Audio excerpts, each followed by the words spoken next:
obligada a hacer cada 15 días por el estado de alarma, no porque a usted le venga en gana, como a veces quiere hacernos creer, no respondió a mis preguntas y vertió falsedades sobre mi partido. Y me obliga a desviarme un minuto sobre la cuestión que hoy nos ocupa. Mire, nos podrá etiquetar e insultar como usted quiera, señor Sánchez. Pero a nosotros nos importan los españoles, independientemente de su color, de su edad, de su sexo y de su orientación sexual. Pero como usted sacó ese tema que nada tenía que ver con lo que nos ocupaba y nos ocupa, yo le ruego que abandonen ese odio histórico de la izquierda hacia los homosexuales. Aléjese, por favor, aléjense de ídolos como el Che Guevara, que los encarcelaba, y animen a sus socios de gobierno, que ahora no parecen querer escuchar, a alejarse de ideologías que les catalogaban a las personas según su condición sexual. La gente debe poder amar a quien quiera, señor Sánchez, y debe ser muy duro para los homosexuales que ustedes sigan rindiendo homenaje a sus perseguidores y a sus asesinos. En Vox, señorías, no despreciamos a nadie por su tendencia sexual. En Vox, desde luego, no tendrán que soportar que una exministra que se sentaba a su lado y ahora fiscal les insultase gravemente como hacía con otros compañeros de la bancada azul. No será fácil que convenza a su socio Iglesias de un gesto de humanidad, porque el señor Iglesias es un negacionista de todos los crímenes del comunismo. Es más, subió a esta tribuna hace unos días a hacer apología de esa ideología criminal. Creo incluso que deberíamos reflexionar sobre si esa posición negacionista planteada por el vicepresidente en la tribuna de los distintos genocidios del comunismo no constituye un delito, tal y como reconoce el Código Penal en su artículo 510, que prevé penas de prisión para quienes públicamente nieguen, trivialicen o enaltezcan los delitos de genocidio. Vino a esta tribuna el señor Iglesias, por cierto, a amenazar al tercer partido de España apelando a la guerra civil. Que sepa el señor Iglesias que no nos van a amedrentar ni sus formas de matón bolivariano ni sus amenazas de chequista, ni siquiera su control del CNI. Es más, nos tranquiliza cada vez que sube a esta tribuna porque millones de españoles le conocen mejor y ven que en él solo hay odio, violencia y obsesiones patológicas con los años 30 del siglo pasado. Vuelvan al siglo XXI, señorías, y se lo voy a decir con una imagen que quizá les ayude a entenderlo. Bajo su ominoso gobierno, señores Sánchez e Iglesias, han muerto 10 veces más españoles que los que asesinaron sus ídolos en Paracuellos. A lo mejor con estos ejemplos son ustedes capaces de imaginar la magnitud de la tragedia que han causado.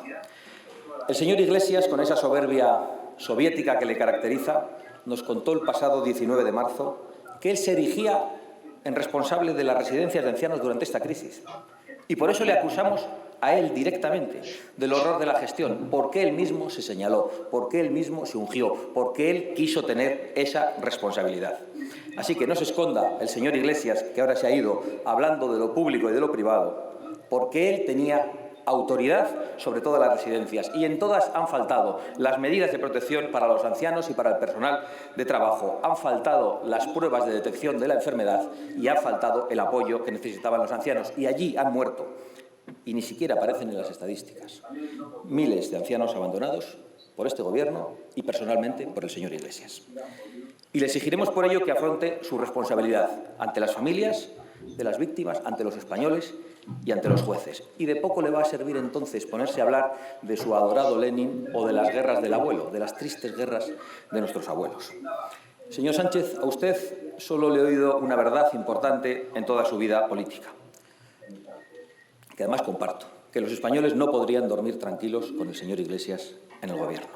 Algunos ni siquiera han podido sobrevivir a su gestión, porque no es fácil sobrevivir a la gestión de los comunistas, ni económica ni físicamente.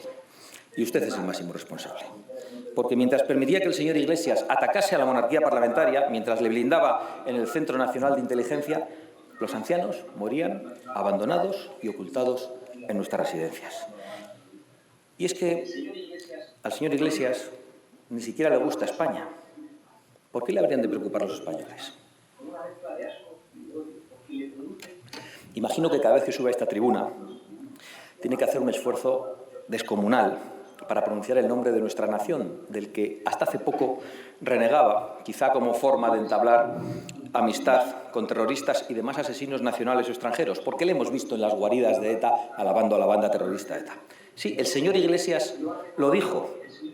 Yo no puedo decir España, yo no puedo decir España, con una mezcla de asco y de odio, porque le produce asco nuestro himno, al que llama cutre, pachanga, fachosa, nuestra bandera rojigualda y nuestro rey.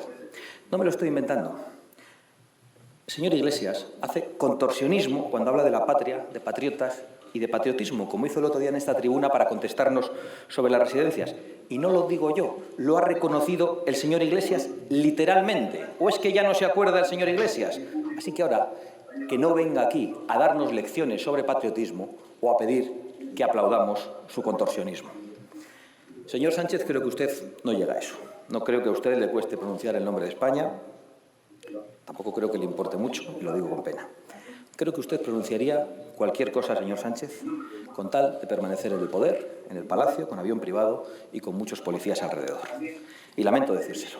Señor Sánchez, usted tuvo un déficit público el año pasado del 2,8% del Producto Interior Bruto y tiene 22 ministros. La señora Merkel tuvo un déficit público del 1,4% y tiene 14 ministros. Usted doble de déficit, doble de ministros, porque usted lo hace todo a lo grande. Es usted el campeón y también, por desgracia para los españoles, en esta crisis, en número de muertos por habitante por coronavirus y en número de sanitarios contagiados por habitante.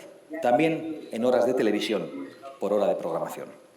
Sus estadísticas son asombrosas, así que no nos sorprenden los datos que le da el CIS de Tezanos, que le auguran tan buenos resultados y que las televisiones le traten a usted como un sultán. Pero es que España, señor Sánchez, no es un sultanato, ni, señor Iglesias, es una república bolivariana, es una monarquía parlamentaria. Y ustedes, los dos, la están minando y la están destruyendo. Y Vox advirtió de la deriva totalitaria de este gobierno, que ha convertido el estado de alarma en un estado de excepción. Y, por desgracia, hemos vuelto a tener razón. Porque han pasado 53 días desde el decreto del estado de alarma y lo único que se han recortado y se han combatido desde el Gobierno han sido las libertades y los derechos de los españoles.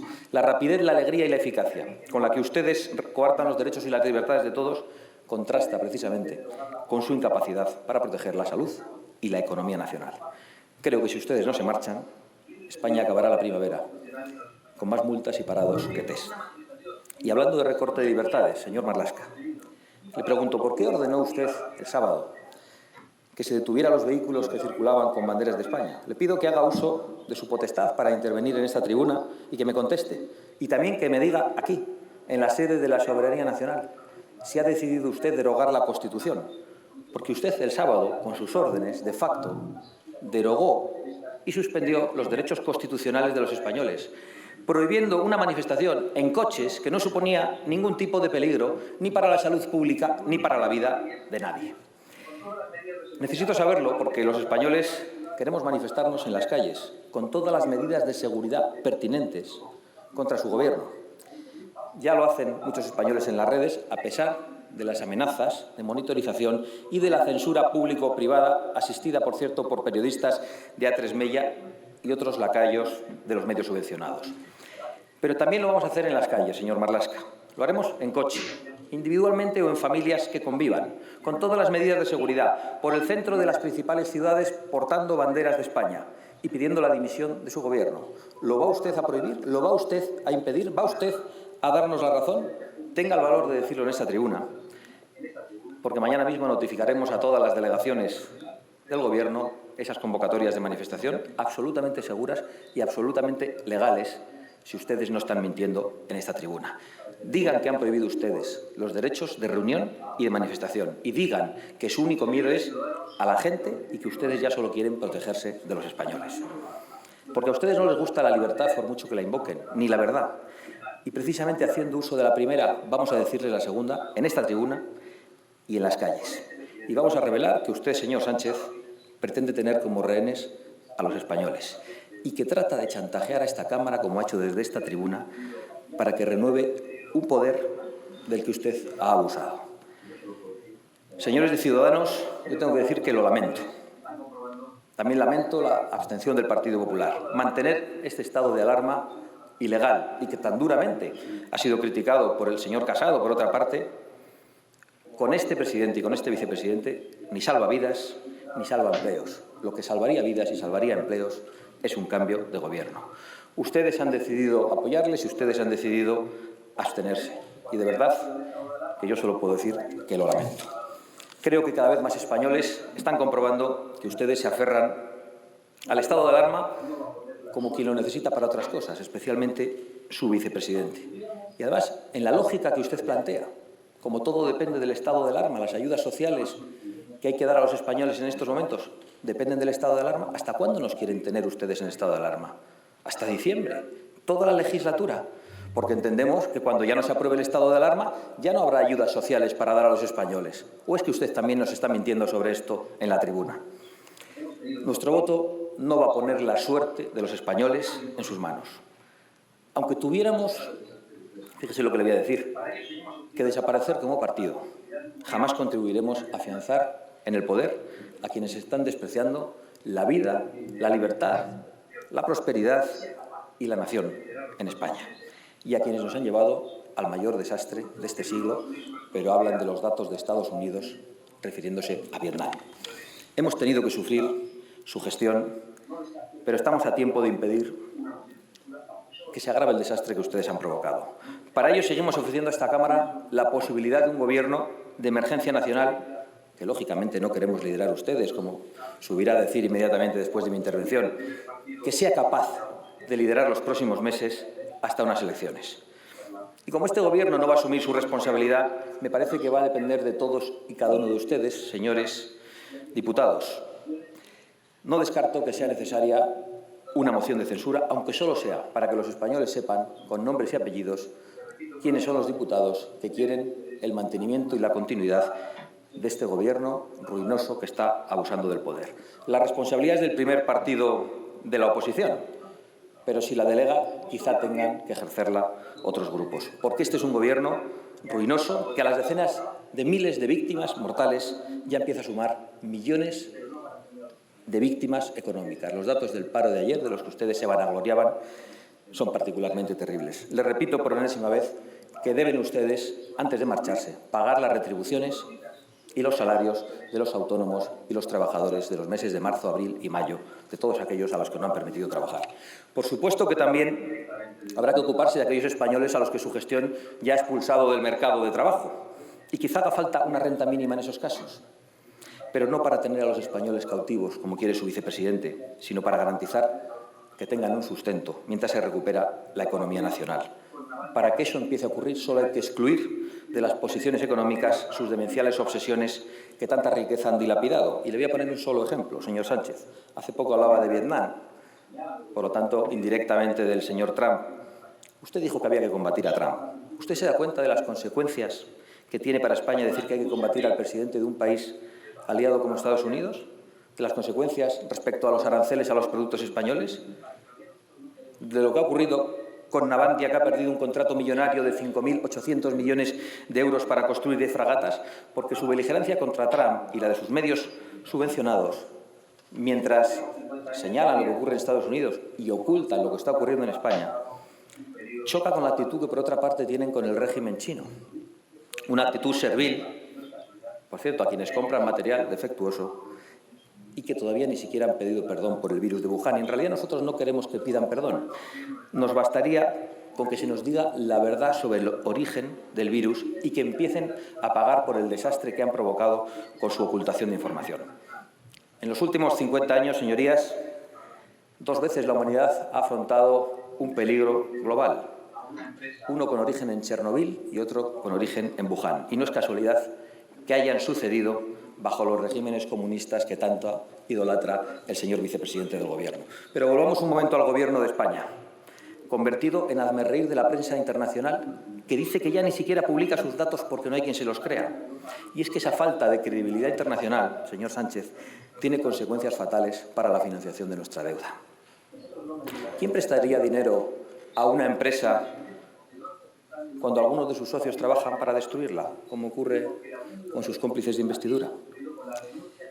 Claro que la verdad es que usted no es el... Sé que le cuesta aguantar todo esto, pero no se preocupe que enseguida acabo. Claro que usted no es el único problema, no es el único culpable. También la Europa de los burócratas tiene una gran responsabilidad y está demostrando estar contra los intereses de España y contra nuestra soberanía. Nosotros no mendigaremos dinero en Europa, lo exigiremos. Y lo exigiremos porque el Banco Central Europeo también pertenece a los españoles y porque la Unión Europea también se ha construido con las renuncias de generaciones de españoles en el campo y en la industria. Y por eso concluyo, presidenta, no queremos un rescate, señor Sánchez. Los españoles sabremos rescatarnos a nosotros mismos de ustedes y sabremos hacer el recorte del gasto político innecesario y el impulso a nuestra industria y a nuestra economía en general. Porque España, cuando no ha tenido que soportar gobernantes nefastos, ha sabido crear riqueza como en ningún país del mundo. Lo hemos demostrado en el pasado y lo volveremos a demostrar. Por eso le vuelvo a pedir, señor Sánchez, que paguen las nóminas y que se marchen. Que España tiene importantes tareas que acometer y ustedes tienen que preparar su defensa en los tribunales. Gracias, señora Abascal.